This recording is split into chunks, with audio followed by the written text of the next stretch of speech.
Hey guys, this is Dr. Kelly, and we are here with Miss Lindsay, and we want to go through some bird dog progressions. But before we do that, I want to take you through some breathing in this position. So, number one, we have to get her position first, though, before we can even do that. So, I'm going to tell Miss Lindsay to basically what we've done is it looks like she was doing a dying bug, but now we've just flipped her over, right? So she's less points of contact on the floor, and she doesn't have the floor telling her that basically like keeping her spine in neutral. So she's got to find that neutral spine on her own now that she's on all fours.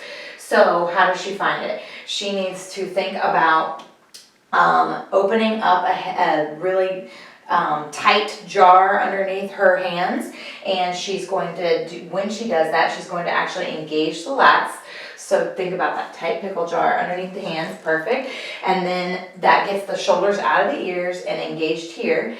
Next thing she would be doing is kind of tucking the tail and then keeping that basically put her spine in more neutral with the pelvic floor and diaphragm more in line with each other. And then the next thing I see people do a lot of is their head is down or even looking up. So what we want to do is bring the head up and then, also have her push through the floor, which will then kind of engage the shoulder girdle the correct way that we want it to be. Strings pulling the crown of her head away, so that increases the space here. And now she's basically, if she was to lay on the floor, she would be in the exact same position as she is now, with that good neutral spine. The next thing I like to do for people is, especially if you have wrist pain, to bring them back to 60% of the weight on the hips, which would then mean that we need to move the wrists back so they're back underneath shoulders. She's still maintaining that lat engagement here with the shoulders out of the ears, the space through here, and everything looks good.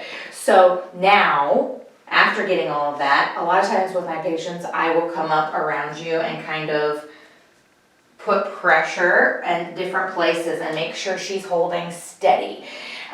So basically engaging the correct areas all around the core, the glutes, the core, and everything around the shoulder girdle with the lats. And so from here, she can take a deep breath in through the bottom of the rib cage, and as she exhales, she's going to brace that core. So as I was going to go and punch her in the tummy, which I would never do, she would feel very braced and strong and be able to like kind of defense against that punch with the muscles of her core in front. And so as she inhales, again, she's going to expand 360 degrees around the bottom of the rib cage and exhale, bracing the core. Nothing has changed here. That's the most important thing with all of this. Her spine has maintained neutral the whole time. So if you can do this, then we transition you into going ahead and raising that arm, because that's all that's doing is making this maintaining of this position a little bit harder. So Lindsay's doing a great job. She's not shifted in the hips, and she's still stabilizing lat as she lifts that arm with her exhale and inhaling back down. And then flaws to this, she's going to basically get out of neutral spine when so dumping through the lower back, she loses stability here, or she rounds the middle back. So there's some flaws. So again, keeping everything in neutral and hips and ribs stacked. So from here, she can start in on her leg movements. So go ahead with your exhale. You're going to, yep, perfect. And then inhale back down. Nothing moved, ladies and gentlemen. The hips stayed still and no shifting. That's what we want to see. She's still stabilizing here. Yes, good job. Everything looks good. I saw a little bit of shaking. That's perfect. So again, flaws would be that she just didn't maintain neutral spine. So dumping, grounding, heads down, etc. So now, Lindsay, go ahead and lift your opposite arm and opposite leg with your exhale.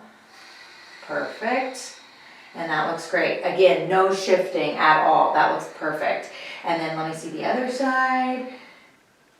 She's engaging through the lat over here. She didn't shift at all. She's using that glute to keep her hips and ribs are stacked. Flaws. She's going to dump and leg is going to go too high. Perfect. Or she could hip hike, which is also not good because that football or that cup of water just fell off into the floor now. So everything maintains neutral. Again, I'm a broken record, but that's so important.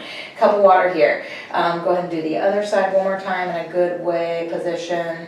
The other way she could do this is look down and then round your upper back. That's another one I see that people do wrong. So again, go back to your neutral spine and with these movements.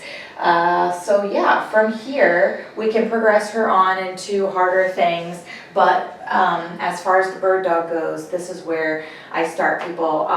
For activation purposes, if you're going to do it before a workout, you can always do this. Set of 10 alternating both leg and arm, and then if you're doing it just for like corrective exercise reasons, I would do like 2 to 3 sets of 10 on opposites, or 2 to 3 sets of 10 just the arms, just the legs, and then move into a couple sets of alternating opposites. So